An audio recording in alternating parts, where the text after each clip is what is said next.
Assalamualaikum warahmatullahi wabarakatuh. Salam sejahtera untuk kita semua. Shalom, Om Swastiastu, Namo Buddhaya, Salam Kebajikan. Perkenalkan, saya Niketut Ayu Intan Putri Mentari Indriani, dosen Program Studi Arsitektur Fakultas Teknik Universitas Mataram. Dalam kesempatan kali ini, saya akan memaparkan pernyataan diri dosen dalam unjuk kerja di Dharma Perguruan Tinggi atau PDD UKT-PT pada bidang pengajaran pada salah satu mata kuliah yang saya ampuh, yaitu perancangan kota.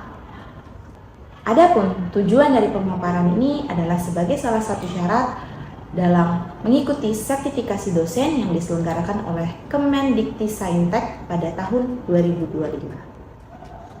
Sebelum saya menjelaskan tentang mata kuliah perancangan kota, terlebih dahulu saya akan menjelaskan tentang pendekatan DIA atau Delivery, Interaction, and Assessment yang saya gunakan dalam proses pembelajaran. Delivery di sini menunjukkan bagaimana saya menyampaikan materi perkuliahan yang mencakup 16 kali pertemuan dalam satu semester. Interaction menunjukkan bagaimana saya berinteraksi dengan mahasiswa selama perkuliahan berlangsung, baik luring maupun daring. Serta assessment menunjukkan bagaimana saya menilai hasil belajar mahasiswa secara objektif setelah mengikuti serangkaian perkuliahan yang diberikan, baik melalui kuis, tugas, maupun presentasi dan partisipasi di dalam kelas. Mata kuliah perancangan kota merupakan mata kuliah wajib dengan bobot 3 SKS dengan kode mata kuliah AR603 yang harus ditempuh oleh mahasiswa semester 6 pada program studi arsitektur Fakultas Teknik Universitas Mataram. Mata kuliah ini berfokus untuk melatih kemampuan mahasiswa dalam memahami teori dasar, elemen-elemen, dan faktor yang perlu dipertimbangkan dalam perancangan kota untuk kemudian diimplementasikan dalam pengembangan konsep perancangan kota.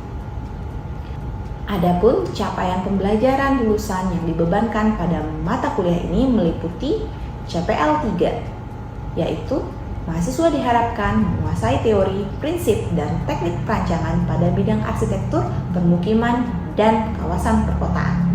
CPL 5, mahasiswa diharapkan mampu menerapkan pemikiran logis, kritis, sistematis, dan inovatif dalam penyelesaian masalah secara mandiri dan berkelompok. CPL 7, mahasiswa diharapkan mampu menyusun konsep dan rancangan arsitektur dengan mempertimbangkan aspek-aspek berkelanjutan serta mengkomunikasikannya dalam berbagai media. Sementara capaian pembelajaran mata kuliah yang diharapkan antara lain CPMK 1, mahasiswa diharapkan menguasai teori, prinsip, dan teknik perancangan kota. CPMK 2, mahasiswa diharapkan mampu menerapkan pemikiran logis, kritis, sistematis, dan inovatif dalam penyelesaian masalah perancangan kota, baik secara mandiri maupun berkelompok. CPMK 3, mahasiswa diharapkan mampu menganalisa, menyusun konsep, dan rancangan arsitektur dengan mempertimbangkan aspek-aspek berkelanjutan dan nilai-nilai kearifan lokal pada fasad perkotaan, serta mengkomunikasikannya dalam berbagai media. Berikutnya, sub CPMK atau kemampuan akhir dari tiap tahapan belajar yang diharapkan pada mata kuliah perancangan kota ini antara lain sub CPMK 1, mahasiswa diharapkan mampu memahami dan menjelaskan teori dasar perancangan kota dan prinsip-prinsipnya. Sub CPMK 2, mahasiswa diharapkan mampu menguraikan serta menganalisis elemen dan faktor-faktor yang mempengaruhi maupun yang perlu dipertimbangkan dalam perancangan kota. Sub CPMK 3, mahasiswa diharapkan mampu memahami, menjelaskan, dan mengaplikasikan teori ke dalam konsep perancangan kota. Kuliahan perancangan kota diselenggarakan dengan metode blended learning, yaitu perpaduan antara pembelajaran luring dengan tatap muka langsung dan daring melalui LMS Universitas Mataram, yaitu daring.untram.ac.id. Mahasiswa dapat mengakses materi perkuliahan, mengunduh RPS dan RTM, serta mengunggah tugas secara online, sementara pembelajaran dilakukan secara interaktif melalui diskusi, studi kasus, dan presentasi proyek dilakukan secara langsung di dalam kelas. RPS mata kuliah Perancangan Kota telah disesuaikan dengan kurikulum OBE, di mana 80% dari metode pembelajaran yang digunakan berbasis case dan project. Secara garis besar, pada mata kuliah Perancangan Kota, penilaian dibagi menjadi 4 komponen. Yang pertama, bobot 40% untuk tugas studi kasus. Yang kedua, bobot 40% untuk tugas proyek perancangan.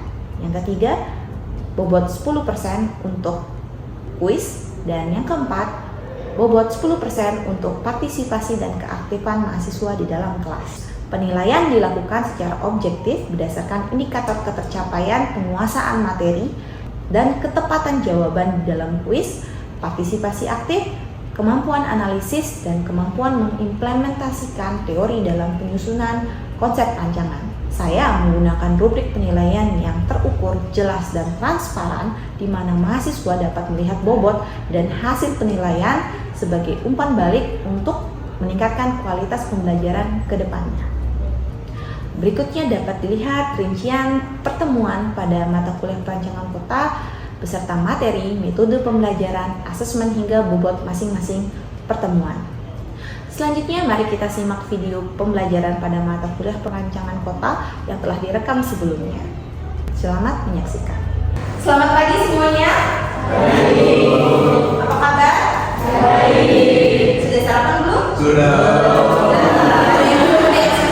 Tapi nggak apa-apa, yang penting sama-sama semangat ya, karena kita masih ada di minggu ketiga di mata kuliah Perancangan Kota ini. Masih panjang sekali perjalanan kita untuk mencapai akhir semester.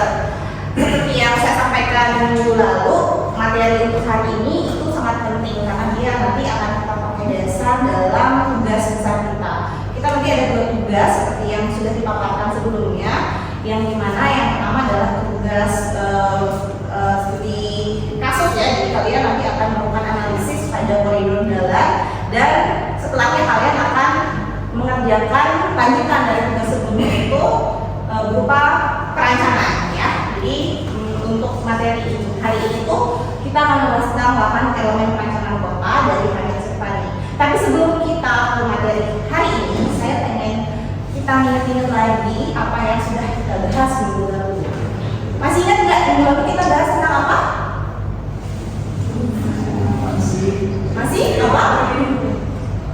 Kita belajar tata ruang kota. Oke, Irfan, thank you ya. Jadi kita minggu lalu belajar tentang tata ruang kota. Masih ingat di tata ruang kota kemarin kita membahas tentang apa? Ada tentang apa kita bahas? Oke, Irfan silahkan. Kemarin kita belajar tipologi dan juga morfologi kota. Oke. Tipologi itu sendiri kan lebih ke ilmu yang pelajari tentang klasifikasi dari kota tersebut. Kemudian morfologi itu tentang bentuk kota. Oke, bagus sekali Irfan. Irfan masih ingat? Yang lain masih ingat kan? Iya. Semoga masih ingat ya. Baru minggu lalu soal yang kita bahas. Jadi kemarin kita sudah membahas tentang definisi kota, kita juga bicara tentang morfologi dan tipologi kota. Kita juga membahas tentang klasifikasi kota berdasarkan jumlah penduduknya. Oke, mungkin kita nggak banyak bahas minggu lalu karena kalian juga sudah mendapatkan materinya. Kita langsung fokus ke materi hari ini. Nah, khusus untuk hari ini kita akan bahas yang 8 elemen. Sebelum kita bahas satu-satu, kita ada pertanyaan dulu. Apa itu yang dimaksud dengan elemen perancangan kota? Kita mulai dari elemen dulu. Apa pemahaman kalian tentang elemen? Apa pemahaman kalian tentang elemen? Pengertian elemen itu sendiri kalian pahami sebagai apa? Bagian-bagian dari bagian-bagian kecil yang mengusung kota. Oke, bagian-bagian kecil dari suatu objek, apa itu kota dan lain sebagainya ya kalau elemen ya. Nah, berarti kalau elemen perancangan kota berarti apa? Elemen-elemen pembentuk kota mungkin jawabannya kalau dari hasil pemahaman Irfan tadi ya. Oke, jadi elemen perancangan kota ini sebenarnya adalah unsur-unsur yang ada membentuk kota yang sebenarnya dia itu harus kita kendalikan ya, kita arahkan. Kenapa kira-kira? Kenapa kira-kira elemen itu harus diarahkan? Agar penataannya tertata, Bu. Agar penataannya tertata. Terima kasih Yasmin. Yang lain punya pendapat yang lain? Ada pendapat lain? Biar kotanya nggak kumuh, Bu.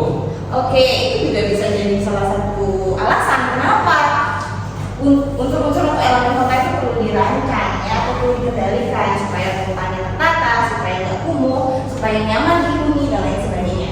Oke, kalau kita definisikan elemen perencanaan kota itu sebenarnya adalah unsur atau bagian-bagian dari arsitektur kota yang dimana sangat berpengaruh terhadap pembentukan ruang kota itu sendiri ya. Jadi kita perlu mengarahkan dan juga mengendalikan kota tersebut agar sesuai dengan skenario perencanaan atau pembangunan yang direncanakan ya. Jadi kalau kalian merancang bangunan aja, kalian kan pasti merencanakan ya. Begitu juga dengan kota. Jadi kita harus memperhatikan elemen-elemen ini, bagaimana integrasinya satu sama lain, bagaimana kita memaksimalkan masing-masing elemen tersebut untuk kepentingan dan keberlangsungan kota itu sendiri. Oke? Ada yang pernah dengar tentang teori dari Hans Sofrani ini terkait dengan elemen perencanaan kota? Ada apa aja? Masih? Ada aktivitas? Apa lagi? Ada yang apa lagi? Yang paling gampang sebenarnya, yang paling sering kalian pakai di perancangan. Aduh, oke. Kita mulai dari yang pertama ya. Tata guna lahan, ya. Tata guna lahan. Apa lagi? Bentuk dan masa bangunan, ya. Kemudian apa lagi? Sirkulasi. Tadi ada yang bilang sirkulasi, adik-adik. Sirkulasi, kalau udah sirkulasi berarti dia sepaket sama parkir, ya. Kemudian apa lagi? Area berjalan kaki, ya.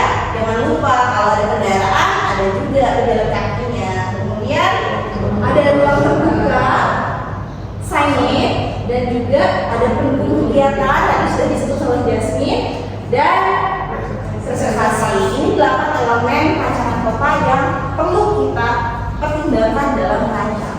Jadi ke-8 elemen ini harus saling mengisi, ya. Oke, kita mulai dari yang pertama. Tadi saya sudah sebutkan bahwa ini sering sekali dipakai di dalam perancangan. Dipakai untuk apa ya? Tata guna lahan. Kalau kita membangun, kalian sering tanya, udah cek RT/RW-nya, ya kan? Mau merancang, itu kita ngecek tata guna lahannya, peruntukannya, ya, peruntukan lahan kita sudah sesuai atau enggak. Nah, itu diatur dalam tata guna lahan. Berarti tata guna lahan ini pengertiannya apa?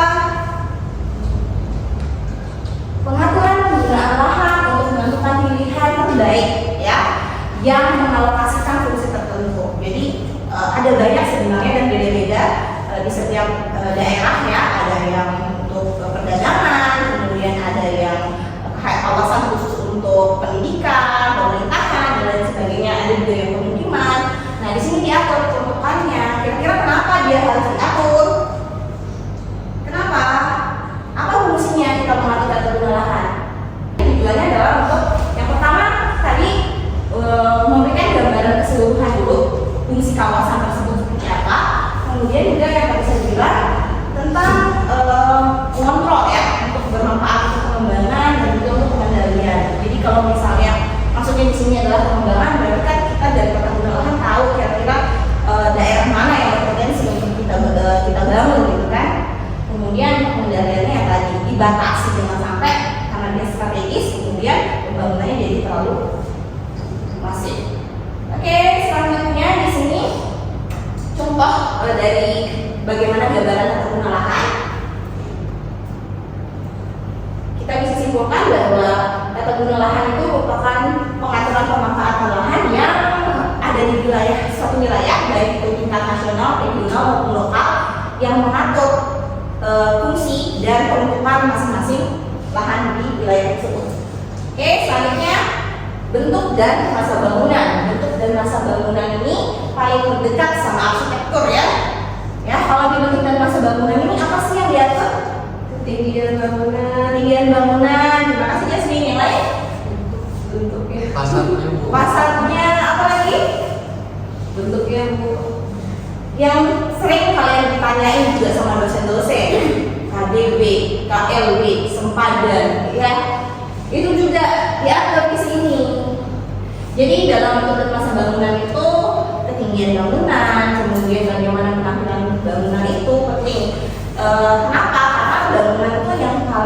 beberapa notis kalau kita ke kota ya. Jadi dia mewakili citra kota. Selanjutnya sirkulasi dan parkir. Ya, sirkulasi itu apa? Alur pergerakan. Kalau parkir pemberhentian ya. Kalau ada pergerakan ada juga pemberhentian. Nah ini tuh penting sekali. Kadang-kadang ada sirkulasi tapi nggak ada parkirnya ya. Itu yang bisa menjadi masalah di sebuah kota. Makanya harus elemen sirkulasi dan parkir ini perlu dipertimbangkan dalam setiap perancangan kota karena dia menjadi krusial karena dia bisa mengendalikan pola kegiatan dalam sebuah kota. Ya dia menghubungkan masing-masing kawasan ya. Jadi antara pusat dagangan dengan pemukiman, bagaimana integrasi jaringan transportasinya itu berdasarkan dari sirkulasi ini. Dan juga untuk parkirnya, jadi jangan sampai yang tadi saya bilang parkirnya tidak dipertimbangkan ketika membuat jaringan jalan. Ya, jadi harus ada manajemen transportasi yang menyeluruh, termasuk juga untuk memperhatikan ruang untuk bergerak dan juga ruang untuk berhenti, yaitu parkir tadi. Oke, masalah di kota besar dan kota metropolitan itu adalah di parkir. Sebenarnya masalah itu dari jaringan jalannya. Jadi jaringan jalan yang tidak bisa diakses oleh banyak kawasan akhirnya memunculkan tren orang-orang pakai kendaraan pribadi ya. Jadi karena kendaraan pribadinya membludak, tapi tempat parkir yang tidak tersedia, jadilah kepadatan dan kemacetan dalam sebuah kota. Jadi kita harus pertimbangkan ini nanti di elemen perancangan. Selanjutnya ada jalur pejalan kaki. Apa yang penting dalam jalur pejalan kaki? Keamanan, Bu. Benar sekali, keamanan ya. Keamanan pejalan kaki adalah prioritas di pedestrian way. Ya, jangan sampai hak-hak pejalan kaki itu diabaikan karena misalnya trotoarnya dipakai untuk berdagang oleh PKL, kemudian kalau misalnya ada macet, motor naik ke trotoar, ya, jadi jalan kakinya yang tersingkir. Walaupun misalnya pada beberapa case, misalnya pada daerah tropis itu kita pada malas jalan kaki karena panas. Tapi itu bukan berarti sesuatu yang harus jadi pembenaran gitu ya. Kalau misalnya karena nggak ada yang suka jalan kaki, nggak usah deh kita buat jalur pedestriannya gitu. Bukan gitu, tetap kita harus sediakan. Tapi sebagai arsitek kita harus punya solusi dong, ya. Kalau misalnya panas, harusnya ada tenda, mungkin ada shelternya atau ada peneduh di sepanjang koridor jalan kaki itu sehingga orang tetap bisa nyaman, ya. Jadi seperti yang tadi saya bilang bahwa jalan kaki itu prioritasnya adalah bebas hambatan, dia harus aman, harus nyaman. Kita harus memperhatikan materialnya, jangan sampai licin, misalnya kalau hujan ya. Kemudian juga perhatikan siapa aja yang bisa akses. Untuk teman-teman kita yang difabel juga harus kita akomodasi. Oke, selanjutnya saya pengen kalian membagi dalam 2 kelompok ya. Ini ada empat foto yang kalian diskusikan dalam kelompok masing-masing. Kemudian saya minta perwakilan kelompok untuk mempresentasikan hasil diskusinya ya dari foto yang kalian analisa ini. Bisa? Bisa, Bu. Oke, ayo kita bagi 2 dulu kelompoknya. Satu kelompok di sini, satu kelompok di bagian sana ya. Oke.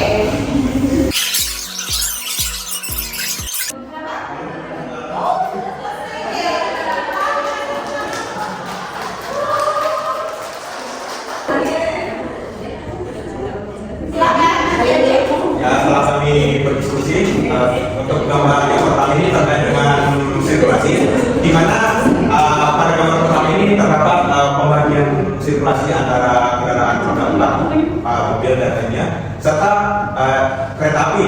Nah, di mana mereka membedakan sirkulasi antara mobil dan juga kereta api tersebut. Nah, kemudian gambar yang kedua ini bisa dibilang ini sirkulasinya dicampur, di mana terdapat roda 2, kemudian roda 4 dan juga ada bus yang seharusnya di mana biasanya itu bus itu mempunyai sirkulasi sendiri. Nah, itu gitu. Nah untuk yang ketiga itu untuk pedestriannya bisa dibilang bagus dan lancar karena tidak ada tumpang tindih antara area pejalan kaki dan juga sirkulasi kendaraan. Nah sedangkan yang keempat itu ya bisa kita lihat lah. Ada kendaraan yang keluar jalur dan menggunakan jalur pejalan kaki untuk menghindari macet. Oke, itu aja. Ya. Oke, kita nomor 2 silakan perwakilannya. Ada yang mau menyampaikan penjawabnya? Oke, silakan. Pertama bisa digambarkan tuh kayak mungkin kota yang sudah berkembang sih, kota yang udah modern. Dilihat dari mungkin udah ada penggunaan transportasi umumnya, terus jalurnya juga jalur besarnya rapi, tidak ada macet. Nah sedangkan mungkin yang berdua itu mungkin tumpang tindih antara dua utamanya bu. Ini tidak macet, terus ada bis di tengah-tengah pembangunan itu, jadi mungkin segala sesuatu berdua itu tumpang tindih. Nah, Oke, kita tepuk tangan. Silakan nomor 2, silakan bawa tempat duduk masing-masing. Oke, seperti yang tadi disampaikan oleh nomor 2 sudah jelas sekali ya bahwa tempat gambar ini merepresentasikan dua kondisi yang berbeda. Kota yang tertata dan kota yang tidak tertata atau kurang tertata. Oke, terima kasih tadi yang partisipasi kelompok. Selanjutnya kita akan bahas tentang ruang terbuka, open space. Kalau kita bicara ruang terbuka, pasti yang ada di bayangan kita adalah hijau-hijau ya. Oke, hijau-hijau. Ruang terbuka ini adalah sebenarnya ada ruang-ruang antar bangunan di perkotaan yang bisa dibagi menjadi zona publik, semi publik, dan private. Kemudian open space ini juga sangat lekat ya, sangat lekat dengan elemen-elemen landscape, yaitu soundscape dan hardscape. Kalian kan udah dapat ya di rancangan luar, tapi saya nggak perlu jelasan lagi. Selanjutnya signage atau sistem penandaan. Signage itu bisa dibagi menjadi 3. Jadi dia bisa memberikan dia berfungsi sebagai identitas, sebagai orientasi, dan juga informasi ya. Jadi kalau di identitas berarti dia menunjukkan tempat ya, kayak toko apa atau brand apa. Kalau misalnya orientasi, misalnya mau ke Unram belok mana, mau ke epicentrum belok mana itu ya. Kalau informasi ini juga bisa berkaitan tentang kayak di bangunan, bisa juga untuk di kawasan kayak Unram itu kan ada namanya, itu juga sebagai informasi suatu fungsi bangunan. Nah semua signage ini harus bisa dilihat dengan jelas, harus sederhana, jangan nggak too much gitu desainnya ya, mudah dibaca dan dipahami serta menyala dengan baik di malam hari. Pemilihan warnanya itu juga penting, jangan terlalu berlebihan. Oke, selanjutnya ada activity support. Activity support ini sebenarnya adalah sepaket kalau misalnya ada fasilitas-fasilitas publik yang bisa diakses oleh masyarakat kota ya, karena dia memunculkan aktivitas. Jadi dia sebenarnya sebagai suatu keterikatan antara fasilitas umum dengan kegiatan yang berlangsung di dalamnya. Jadi kenapa ini penting untuk dipertimbangkan di dalam perancangan? Karena kalau nggak tertata ya itu tadi tempat-tempat kayak di koridor pedestrian gitu, itu jadi untuk para pedagang. Seharusnya mereka dikasih ruang sendiri atau ditempatkan, direlokasi di bagian yang tidak mengganggu kenyamanan dari pengguna jalan yang lain. Selanjutnya yang terakhir, reservasi. Kalau reservasi di dalam perancangan kota itu adalah upaya untuk perlindungan, pemeliharaan terhadap bangunan ataupun kawasan atau keseluruhan dari kota itu sendiri yang memiliki nilai atau entah sejarah, budaya, atau peninggalan-peninggalan yang perlu dilestarikan. Selanjutnya, saya pengen kalian nonton ini, video ini. A city where everything we need is no more than 15 minutes away. It sounds like a dream. Kira-kira ada yang bisa ngasih gambaran atau yang menjelaskan pemahaman kalian terkait video yang tadi? Siapa bisa? Irfan bisa? Boleh coba. Silakan.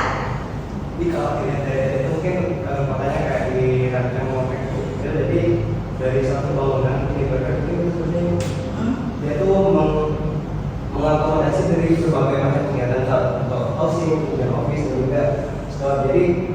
kotanya itu nggak harus pergi jauh-jauh gitu.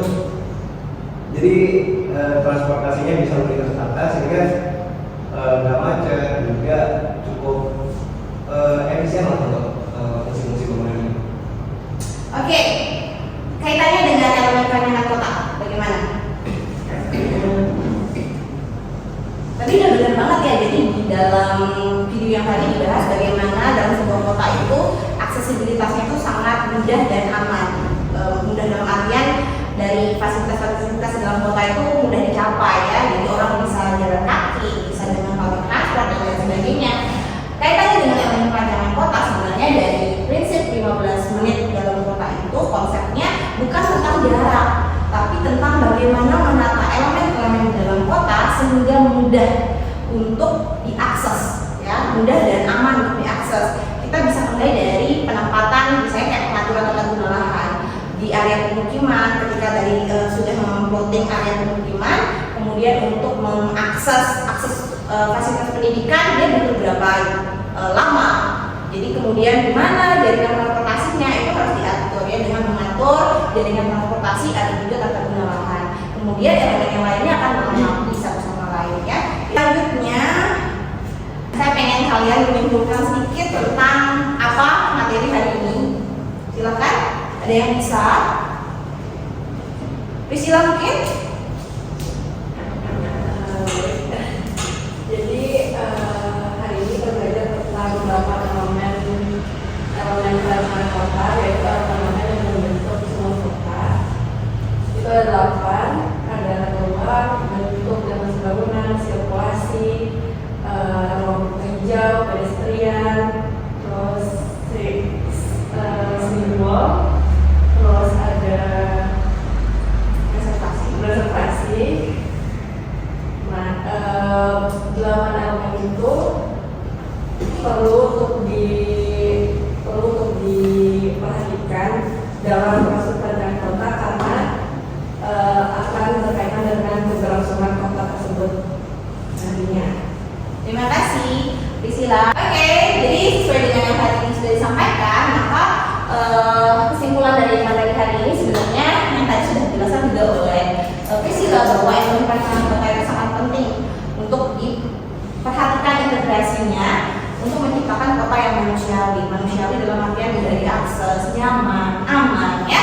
Kemudian aksesibilitas dalam kota juga harus mudah dicapai dan nyaman tentu saja dengan mengatur tata guna lahan atau jaringan sirkulasinya. Oke, jelas ya. Ada pertanyaan lagi sebelum saya akhiri perkuliahan? Udah jelas? Jadi seperti yang saya sampaikan pada awal pertemuan kita di mata kuliah ini, berdua maka kalian akan ada tugas di mana nanti penjelasan tugasnya sudah kita bisa akses dari Unram seperti biasa ya, di Spada dari Unram.